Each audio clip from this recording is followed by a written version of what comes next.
we're going to create a high dynamic range image using a single RAW file. Open the RAW file and load it in Photoshop's RAW preprocessor interface. Apply some lens correction. Then, maximize the recovery to bring in all the detail out of your highlights. Enhance the clarity, the vibrance, and the saturation to suit your taste. The next step involves establishing a suitable dynamic range for the image. Now to do this, one needs to pay attention to the histogram while playing with the exposure slider. A good dynamic range is where the histogram is evenly distributed across the entire spectrum without any major peaks, troughs, or gaps. In this image, you'll see that a good dynamic range is defined somewhere along the lines of about 0.67 EV to 2 EV. We go ahead and create 3 separate component images equally spaced at 2/3 of an EV. Once done, cancel out of the Adobe RAW preprocessor and launch Photomatix Pro.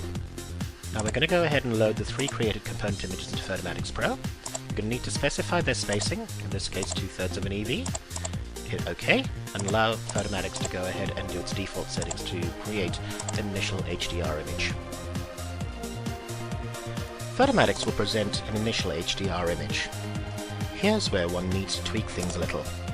Noting the histogram, we're looking at getting a nice even distribution. The controls on the left will help us achieve just that. The strength slider controls the dynamic contrast of the image. The saturation controls the richness of the colors. You'll want to balance the two to provide a pleasing effect. The light smoothing controls control how edges are accentuated. I recommend using the Natural Plus or Maximum Light Smoothing setting. I'll occasionally change the black and white point of the image, but usually don't change much else. Once done, hit Process. Photomatix will produce a preliminary HDR image. Save this image as a JPEG and open it in Photoshop. Each image has different areas that need to be treated differently in post-processing.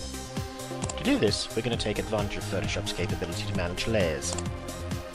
The first order of business is to create our selections.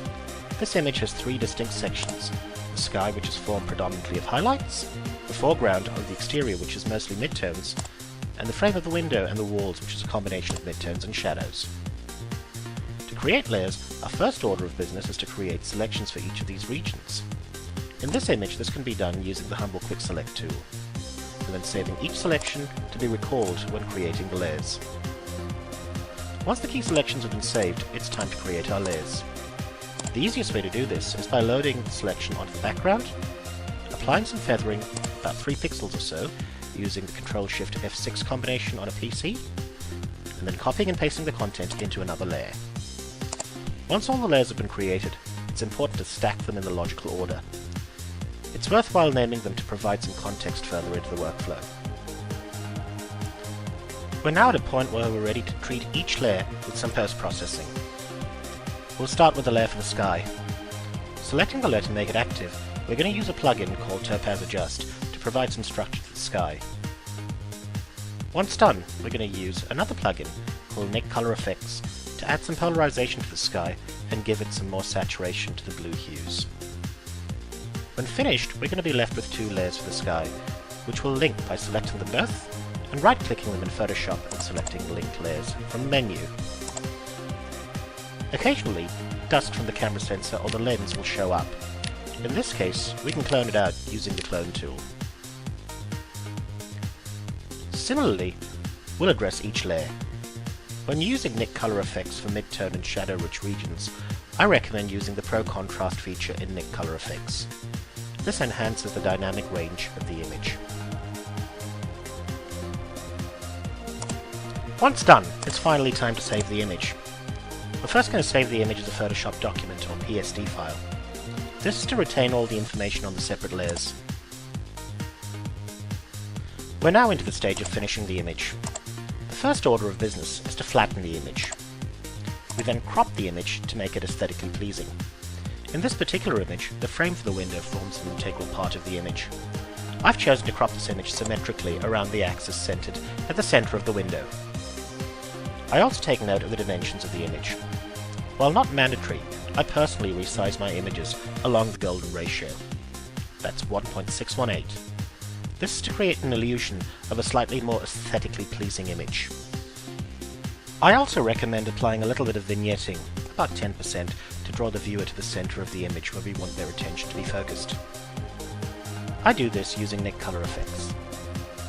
Finally, we flatten the image and save it as a JPEG in full quality. If you take a good look at this image, you'll see a lot of noise present. This is part and parcel of high dynamic range imaging, and is something that can be dealt with using noise reduction software. I personally use a piece of software from Imagenomics called Noiseware, which I highly recommend. Close the image out in Photoshop and open it in Noiseware. Here, one can choose from a series of presets. This particular image has been saturated in its colors. Hence, I've chosen the option to treat it for full noise suppression for stronger color. Noiseware treats the image within a few seconds. One can toggle back and forth between the before and after image by clicking anywhere on the image in the Noiseware interface. Once done, save the image by overwriting the existing file. And you're done! You now have a finished high dynamic range image from a single exposure.